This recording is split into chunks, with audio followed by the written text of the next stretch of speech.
High above the frozen earth of enemy-occupied Europe, a young man's world is a tiny sphere of plexiglass and aluminum suspended between a hostile sky and an unforgiving ground. He is 20 years old, he is cold, he is terrified, and he is a gunner in a Boeing B-17 flying fortress. Around him, his universe is exploding. Black puffs of flak blossom like deadly flowers, rocking the bomber and peppering its skin with shrapnel. Silver streaks of light are enemy fighters, Messerschmitts and Focke-Wulfs, swooping in for the kill, their cannons blazing. The air is a storm of steel. Inside the thin-skinned fuselage, 10 young men, boys really, are fighting for their lives. Their mission is to fly through 600 miles of this hell, drop a few tons of bombs on a target they can barely see, and somehow, by the grace of God and the toughness of their airplane, make it home. For thousands of American airmen in World War II, this was their reality. And their vessel for this journey into the maelstrom was one of the most iconic aircraft ever built. It wasn't the fastest bomber, it didn't carry the heaviest bomb load, but it did one thing better than almost any other aircraft in the sky. It took a beating. A savage, unbelievable, gut-wrenching beating. And it came home. It came home with engines on fire, with entire sections of its tail shot away, with holes in its wings you could walk through. It came home when, by all logic, it should have been a spiraling wreck on the ground below. Its crews didn't just fly it, they believed in it. They gave it names like Memphis Belle, A Bit of Lace, and 909. They painted beautiful women and cartoon characters on its nose. They loved it, and they trusted it with their lives. This is the story of that airplane. The story of the B-17 flying fortress, and the incredible, almost mythical toughness that was forged in the skies over Nazi Germany. This is the story of a bomber so tough, it came home in pieces. In the mid-1930s, as the world slid inexorably toward war, a new theory of air power was taking hold in the United States Army Air Corps. It was a radical idea, born of American optimism and technological confidence. The theory was called high-altitude daylight precision bombing. The idea was that a fleet of heavily armed bombers could fly deep into enemy territory in broad daylight, beyond the reach of most anti-aircraft fire, and use advanced bomb sights to drop their payloads with pinpoint accuracy, like dropping a pickle into a barrel from 20,000 feet. They could surgically destroy key enemy targets, factories, oil refineries, railway yards, without the messy, inaccurate, and morally questionable practice of carpet bombing entire cities. There was just one problem. The bomber to accomplish this mission didn't exist yet. In 1935, the Air Corps issued a competition for a new multi-engine heavy bomber. The requirements were ambitious. It needed to fly far, fly high, and carry a substantial bomb load. The fledgling Boeing Aircraft Company in Seattle, which had been betting its future on big planes, decided to risk everything. They poured their own money into developing a truly revolutionary aircraft known only as Model 299. When Model 299 was rolled out for the competition at Wright Field in Ohio, it stunned the observers. It was a monster, a sleek, all-metal behemoth with 4 powerful engines, where its competitors from Martin and Douglas had only 2. As it sat on the tarmac, bristling with gun mounts, a reporter from the Seattle Times, Richard Williams, famously dubbed it the Flying Fortress. The name was perfect. It stuck. The plane's initial flight test was a triumph. It met or exceeded every performance requirement. Boeing was on the verge of securing a massive, company-saving contract. Then, on its second evaluation flight, disaster struck. The Model 299 took off, climbed steeply to 300 feet, stalled, and crashed in a fiery explosion, killing the test pilot and a Boeing representative. The investigation revealed a shocking, simple cause. It wasn't a mechanical failure. The pilots had simply forgotten to disengage the new, complex gust locks that held the elevators and rudder in place on the ground. The aircraft was so advanced, so much more complex than previous planes, that a simple memory lapse had proven fatal. The Army initially disqualified Boeing, awarding the contract to the smaller, simpler Douglas B-17 Bolo. For Boeing, it was a catastrophe. But the Air Corps was still deeply impressed by the plane's potential. They saw that the problem wasn't the machine, it was the interface between man and machine. So they took two revolutionary steps. First, they used a legal loophole to order a small batch of 13 service test models, designated the YB-17. Second, a group of test pilots got together and came up with a simple but brilliant solution to prevent another tragedy: a checklist. A pre-flight checklist for takeoff, for landing, for before bombing. A simple, step-by-step list to ensure that no critical action was ever forgotten again. That crash and the checklist it inspired would go on to save countless lives and become standard procedure for pilots all over the world.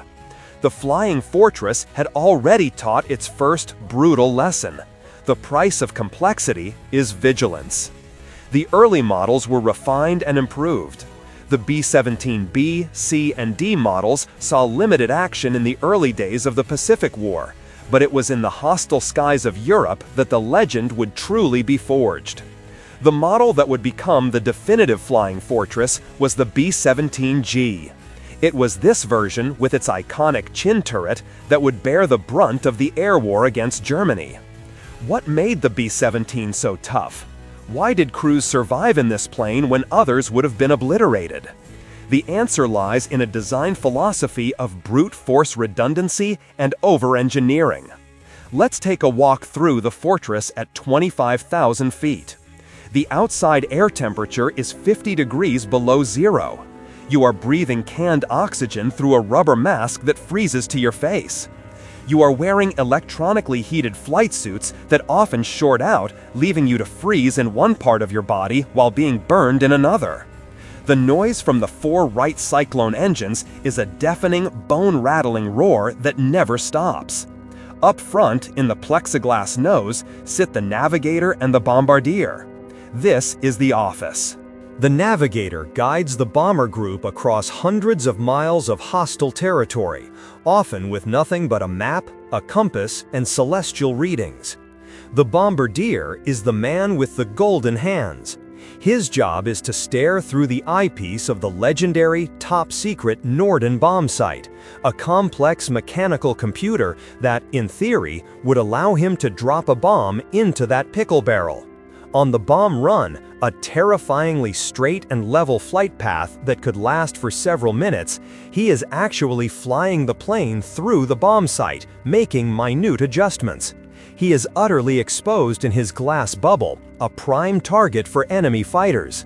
To defend himself, he has 2 .50 caliber machine guns in the cheek positions, and on the B-17G, 2 more in a remote-controlled chin turret. Behind and above them, in the cockpit, sit the pilot and co-pilot, the captain and his executive officer. Their view is a sea of dials and gauges. They are the ones who have to wrestle this 30-ton beast through flak that feels like driving through a hailstorm of sledgehammers, all while keeping a tight formation. The key to survival was formation flying. A tight combat box of bombers could concentrate their defensive firepower, creating a deadly web of interlocking machine gun fire that German pilots learned to respect. Flying in formation was an art, a constant struggle of minute throttle adjustments, fighting the turbulent prop wash from the bombers ahead. Behind the cockpit is the top turret, manned by the flight engineer. He monitors the engines and fuel systems, but in combat, he is a gunner, swinging his twin .50s in a 360-degree arc of fire. Moving down into the bomb bay, you see the payload, a rack of 500 or 1,000-pound bombs waiting for the signal. The walkway over the bombs is a narrow metal plank known as the catwalk. Past the bomb bay is the radio operator's room. He is the crew's link to the outside world. But he also mans another .50 caliber machine gun firing from a roof hatch. And then you come to the waist. This is perhaps the most iconic image of the B-17. Two gunners, one on each side of the fuselage, manning heavy machine guns mounted in open windows. They are blasted by a relentless 150-mile-per-hour wind that is 50 degrees below zero. They fire in short, controlled bursts, the brass casings ejecting at their feet, piling up in drifts on the floor. Below them is arguably the worst, most terrifying position on the plane, the ball turret. A man, usually the smallest on the crew, is crammed into a tiny plexiglass sphere that is slung beneath the bomber. He lies on his back, his feet in stirrups next to his head, gripping the controls for his twin 50s. He is alone, isolated, with a panoramic view of the Earth, the flak, and the enemy fighters coming up from below. If the landing gear was damaged, or the turret's hydraulic system failed, there was no way out. The turret could not be retracted, and the man inside would be crushed on landing. It was a position that required a special kind of courage or madness. Finally, all the way at the back, is the tail gunner, Tail End Charlie. He sits alone in the very tip of the aircraft, his twin 50s guarding the most vulnerable 6 o'clock position. He has the best view of the formation, but also the grim task of watching crippled bombers fall away, their friends inside spiraling to their deaths. In total, a B-17G bristled with 13 50 caliber Browning M2 machine guns. It truly was a flying fortress. But the guns were only part of the story. The real secret to its toughness was its structure. Its main wing spar, the immense piece of metal that ran through the fuselage and supported the wings, was famously overbuilt and incredibly strong. The control surfaces were operated by a redundant system of pulleys and steel cables. If one cable was shot away, another could often take the strain. Its engines were simple, air-cooled radials. They could absorb an incredible amount of damage and keep running. Stories abound of B-17s returning to base with entire cylinders shot off an engine. The fuel tanks were self-sealing, lined with rubber that would swell up and plug small punctures. The plane was designed with the assumption that it would be shot. The goal was not to be invulnerable, but to be survivable. It was built to absorb punishment and bring its 10 boys home.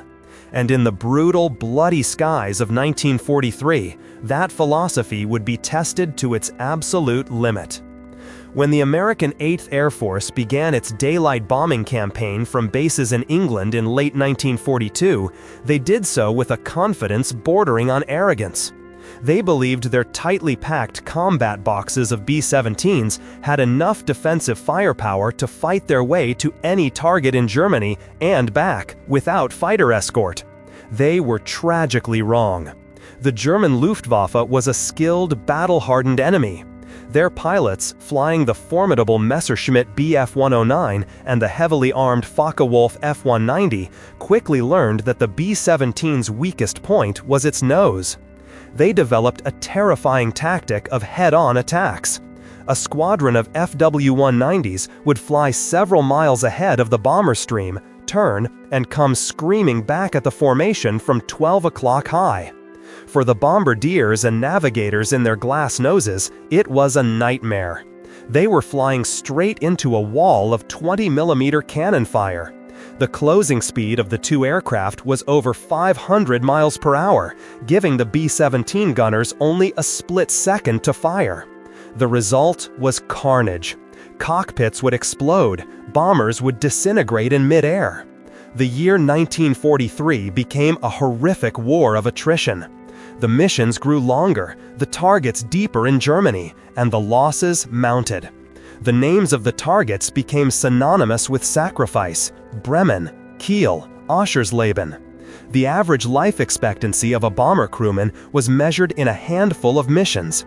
A 25-mission tour of duty was a ticket to go home, but so few made it that completing a tour seemed like a statistical impossibility. This brutal learning curve reached its bloody climax in the summer and fall of 1943. The 8th Air Force targeted a critical bottleneck in the German war machine, the ball bearing factories in the city of Schweinfurt. These factories produced nearly half of Germany's ball bearings, an essential component for every tank, plane, and engine. Destroying them could cripple the Nazi war effort. On August 17, 1943, the 8th Air Force launched its most ambitious mission yet, a daring double strike against the ball-bearing plants in Schweinfurt and a Messerschmitt aircraft factory in Regensburg. A force of nearly 400 bombers took off. What followed was a 600-mile running battle across the heart of the Reich.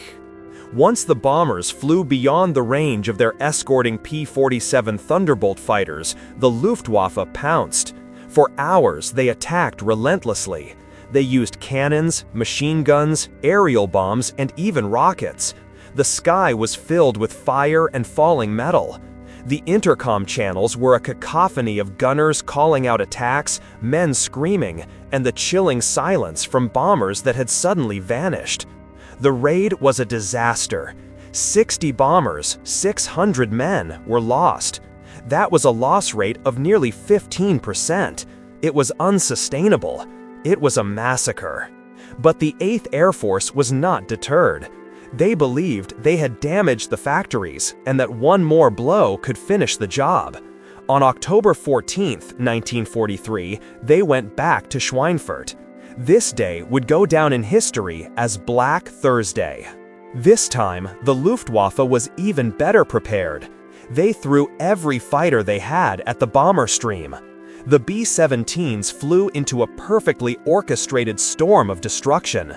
A further 60 bombers were shot down over Germany.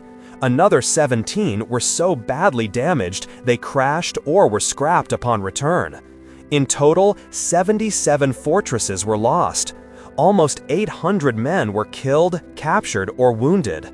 One bomber group lost 13 of the 15 planes it sent. Black Thursday was a devastating defeat. It proved in blood and fire that unescorted daylight bombing deep inside Germany was suicide. The Flying Fortress, for all its toughness, could not fight its way through the Luftwaffe alone. The daylight precision bombing campaign was on the verge of total failure. The 8th Air Force temporarily suspended all deep penetration raids. In the grim, damp airfields of England, morale hit rock bottom. A profound question hung in the air. What now? The answer to that question was not a new bomber. It was a new fighter, a guardian angel with long legs. Its name was the North American P-51 Mustang. The early models of the Mustang were decent fighters, but they lacked performance at high altitudes. The brilliant solution proposed by the British was to fit the Mustang's advanced airframe with the superb, high-performance Rolls-Royce engine, the same engine that powered the Spitfire. The result was a war-winning miracle. The P-51B was fast, agile, heavily armed, and, most importantly, when fitted with drop tanks, it had the range to fly all the way to Berlin and back. These fighters were nicknamed the Little Friends by the bomber crews, and their arrival changed everything. The first time a B-17 crew saw a flight of Mustangs show up to escort them deep over Germany, it was a moment of profound, almost religious significance. For months, they had fought and died alone. Now, they had protectors. The strategy of the air war was turned on its head. The new commander of the 8th Air Force, the aggressive General Jimmy Doolittle, famously gave a new order to his fighter pilots. Your primary mission is no longer just to protect the bombers. Your mission is to seek out and destroy the German fighter force. The Mustangs became hunters. They didn't just fly alongside the bombers, they roamed far ahead of the bomber stream, clearing the skies. When the Luftwaffe rose to attack the B-17s, they flew into a buzzsaw of American fighters. The German pilots were now forced to fight a two-front war. trying to get past the escorting fighters to attack the bombers, who were themselves bristling with guns. The air over Germany became the largest battle of attrition of the war. The Luftwaffe was bled white. Experienced German pilots were shot down and replaced by hastily trained teenagers. Their fuel supplies dwindled under the constant bombing. By the spring of 1944, the Luftwaffe was a shattered force. Allied air supremacy had been achieved. For the B-17 crews, the change was dramatic. The odds of surviving a 25-mission tour, and later a 35-mission tour, began to climb. The missions were still dangerous, flak over the target was as deadly as ever, but the terrifying gauntlet of enemy fighters was largely gone. The Little Friends had saved the daylight bombing campaign. They had allowed the Flying Fortress to finally do the job it was designed to do. And in doing so, they allowed the B-17 to continue building its legacy of unbelievable survivability. With the Luftwaffe largely neutralized, the B-17's inherent toughness truly began to shine, generating stories of survival so incredible they sound like fiction.